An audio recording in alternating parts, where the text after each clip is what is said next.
जरा सोचिए, जिस घर में लोग रोज नहा रहे थे उसी बाथरूम की जमीन के नीचे एक इंसान की लाश दफन थी और जिसने उसे दफनाया वही उसकी गुमशुदगी की रिपोर्ट भी लिखवा रही थी। नमस्कार साथियों, मैं हूं पवन कुमार मिश्रा और आप देख रहे हैं हमारी खास रिपोर्ट आपके पसंदीदा मंच मन की बातें पर। साथियों, आज की खबर ऐसी है जिसे सुनकर शायद आपका भरोसा रिश्तों पर भी डगमगा जाए। उत्तर प्रदेश के आगरा से एक ऐसा मामला सामने आया है जिसने पूरे इलाके को हैरान कर दिया है। आरोप है कि सिकंदरा क्षेत्र में रूबी नाम की महिला ने अपने पति सुरेंद्र कुमार शर्मा की हत्या कर दी, लेकिन कहानी यहीं खत्म नहीं हुई।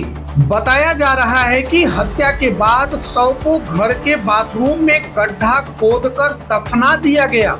इसके बाद गड्ढे पर प्लास्टर कराया गया, टाइल्स लगवाई गई और सबूत मिटाने की कोशिश भी की गई।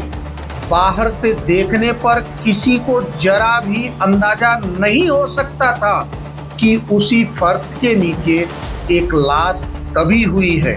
सबसे चौंकाने वाली बात यह है कि इसके बाद पत्नी खुद थाने पहुंची और पति की गुमशुदगी की रिपोर्ट भी दर्ज करा दी।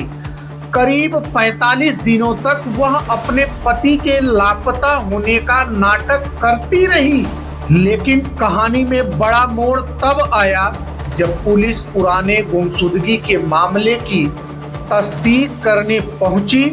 पुलिस के मुताबिक पूछताछ के दौरान महिला के व्यवहार पर संदेह हुआ।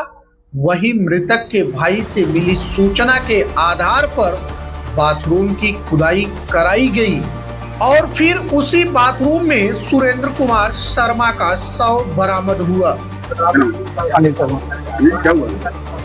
ये करीबन 1.5 महीने से गुमशुदा की उसमें था। इसकी गुमशुदा की रिपोर्ट लेकर रखी थी 1.5 महीने के बाद। हाँ, मेरा खास छोटा भाई। उसके बाद ये है कि इसके वाइफ पर मुझे थोड़ा सा डाउट हुआ क्योंकि ये बार बार में किसी न किसी बात को लेकर झूठ बोलती थी। तो मैंने उसकी थोड़ी तहकीकात करी। तहकीकात करने के बाद में मैंने बैंक स्टेटमेंट्स वगैरह निकलवाए, इनके माँ के जो हैं। तो उसके आधार पर मैंने इससे करीब पूछा मैंने कि अगर तुझे कोई परेशानी है या किसी भी चीज़ से तू डर रही है या कोई तूने करा या वो तुझसे कुछ कह के गया तो मुझे बता, मैं तेरी मदद करूँगा। मैंने कि मैं तुझे कुछ नहीं होने दूंगा। मैं तो एक बार बस खाली मुझे बता तो दे कि मुझसे ये गलती हो गई है या मुझसे ये कह के गया है वो। लेकिन फिर उसने कल तक नहीं बताया। फिर आज मेरे पास में उसका कॉल आया कि आप घर आओ। तो मैं सुबह 6 बजे घर आया था सुबह। हाँ, ये मेरे भाई गाँव में रहते हैं। और उन्होंने फिर सुबह मुझे अपना कन्वेंस किया। मैंने उससे पूछा, मैंने कि कहाँ है? बोले यहीं है घर पे। मैंने घर पे कहाँ? बोले बाथरूम में। मैंने बाथरूम में जाके देखा लेकिन मुझे मिला नहीं। तो मैंने कहा बाथरूम में तो है नहीं। मैंने क्या बताना चाह रही है? बोली है बाथरूम में, लेकिन बाथरूम में ज़मीन के नीचे है। मैंने कि ज़मीन के नीचे, मैंने कि गाड़ दिया है। बोले हाँ।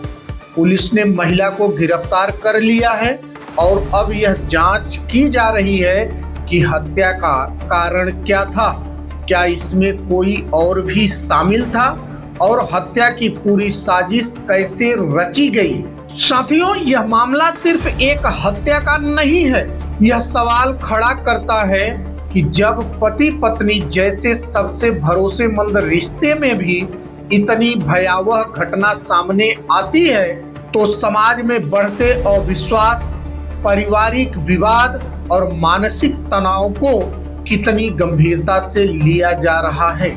साथ ही यह घटना बताती है कि पुलिस की नियमित जांच और सत्यापन कई बार ऐसे मामलों का पर्दाफाश करने में अहम भूमिका निभाते हैं। इस मामले में अदालत और पुलिस जांच ही अंतिम सच्चाई तय करेगी, लेकिन एक सवाल हर किसी के मन में है, क्या रिश्तों में बढ़ती दूरियां अब अपराध का रूप लेती जा रही हैं? और क्या ऐसे मामलों को रोकने के लिए समाज और परिवार दोनों को समय रहते चेतने की जरूरत नहीं है? आपकी क्या राय है? अपनी राय हमें कमेंट करके जरूर बताएं। आखिर आपको क्या लगता है, ऐसी घटनाओं की सबसे बड़ी वजह क्या है?